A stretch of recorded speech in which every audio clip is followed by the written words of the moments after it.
俺は独り者です。 우리 종고합시다. 私もアナーキストです。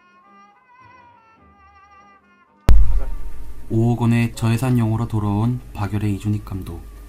사실 이준익 감독이 영화 감독이라는 직업 전에 영화사에 제작자란 특별한 이력이 있었다는 것을 여러분들은 혹시 알고 계셨나요? 스펙토리 첫 영상에선 이준익 감독만이 보여주고 있는 영화의 특징과 제작자란 특이한 이력의 관계에 대해서 알아보도록 하겠습니다. 첫 번째 특징으론 인물에 대한 클로즈업이 적다는 것입니다. 감독이 인물을 풀어내는 데는 다양한 방법이 존재합니다. 예를 들어 박찬욱 감독은 캐릭터의 표정에 집중하는 경향이 있습니다. 올드보이의 최민식과 유지태의 장면이 대표적입니다. 그러나 이준익 감독의 영화에선 확실한 캐릭터가 존재하는 영화임에도 그 인물의 클로즈업에서 초점을 맞추기보단 그 인물의 배경과 상황을 풀어줄 수 있는 장면들을 보여줍니다. 이 효과는 배우와 캐릭터를 동시에 부각시키는 효과가 있습니다. 보통 여러분들이 영화를 보고 나서 영화에 대해 지인들과 얘기를 할 때 누구누구 연기 잘하지 않았어? 란 말을 많이 해보셨을 겁니다. 최근 이준익 감독의 동주와 박열에선 제목부터 주인공의 이름이 들어가듯이 이재용과 강하늘과 같은 유명 배우가 출연함에도 불구하고 동주와 박열이 먼저 생각나는 것은 이준익이 추구하고자 하는 바가 사람을 살리되 띄우지 않는다란 생각과 연결될 것입니다. 예를 들어보면 박열에서 아나키스트 멤버들이 사회주의 오뎅에서 회의를 하는 첫 번째 장면입니다. 전혀 관계도 없어 보이는 오뎅집 사장님이 바로 앞에 보이고 멤버들은 먼 곳에 의자에 앉아있는 모습을 보여줌으로써 관찰자적인 연출을 선보입니다. 이것은 라디오스타에서도 크게 다르지 않습니다. 이런 방식의 연출은 배우보단 영화의 캐릭터를 더 부각시키고 결과적으로는 영화에 더 집중하게끔 하는 효과가 있습니다. 앞서 언급한 특징들은 과도한 연출을 하지 않는 것으로도 이어지는데 최근에 불거진 군함도에서 촛불을 드는 장면이나 덕혜옹주에서 한국말로 연설하는 중 군중들이 아리랑을 부르는 등 과도한 감정을 유발하게 하는 장면 등이 그렇습니다. 사실 여러분들도 정말 대단한 영화를 본 것 같지만 영화를 보고 난 후 영화에 대한 복기를 해보면 무슨 장면이 있었지? 라고 생각하는 경우가 많을 겁니다. 영화가 이야기에 집중하지 못하고 특정한 장면을 강조하기 때문에 영화를 보고도 영화에 대한 자세한 이야기가 생각나지 않은 경우가 그렇습니다.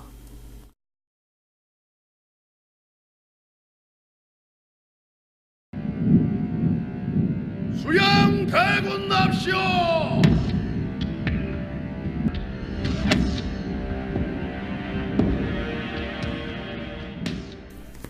영화의 극적인 요소와 긴장감을 부과시키기 위해 많은 감독들은 음량과 시각 효과에 상당한 공을 들입니다. 영화 관상에서 수양대군이 등장할 때는 까마귀가 울고 등장에 슬로우 모션 효과를 주어서 관객들로 하여금 긴장감과 집중을 유도합니다. 영화 추격자에서 유명한 대사가 나오는 4885 장면은 음악을 다 빼고 배우들의 대사에만 집중할 수 있게 어두운 차 안에서 하얀 조명 하나로 인물에만 집중할 수 있도록 돕습니다. 하지만 이준익의 영화에선 특수효과를 통한 긴장감과 서스펜스 유발이 극도로 적습니다. 특수효과가 적게 들어가면 자칫 영화가 지루해질 수도 있지만 이준익은 인물의 성격을 추측할 수 있는 사소한 장면에 더 집중합니다. 라디오스타에서 안성기가 박중훈의 짜장면 비닐을 직접 벗기고 비벼주는 장면에선 박중훈이 안성기의 도움 없이 아무것도 할 수 없는 철부지 성격을 드러내고 박열에서 인력거에 돈을 못 받은 박열이 때를 쓰며 일본에 대한 반일 감정을 축축할 수 있도록 돕는 장면 등이 그렇습니다. 전에 아나키스트를 포함한 5편의 영화의 제작자로 참여한 이준익은 후에 인터뷰에서도 밝혔듯 제작자로서의 시간이 영화 감독들에게 제작비 감축을 요구하고 영화의 상업성을 강요하는 소위 말해 영화 감독들의 요구에 불을 끄는 사람이었다고 밝힌 바가 있습니다. 그런 생활에 지친 이준익이 직접 불을 지르러 나온 영화가 기드캅입니다.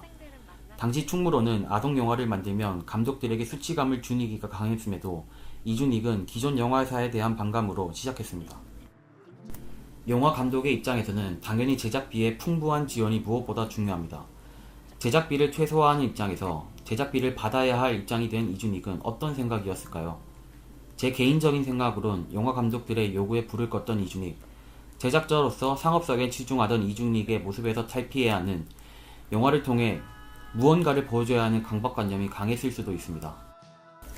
최근 개봉작인 동주와 박열이 호평을 받았습니다. 이는 저예산 영화임에도 불구하고 이준익 자신은 무언가를 보여줘야 하는 강박관념이 더해졌고 오히려 자신이 원하는 영화를 만들 수 있었고 그것이 많은 상업 영화들 속에서 사람들에게 환영을 받을 수 있었던 요인일지 모릅니다. 영상이 좋으셨다면 구독과 좋아요 부탁드립니다. 감사합니다.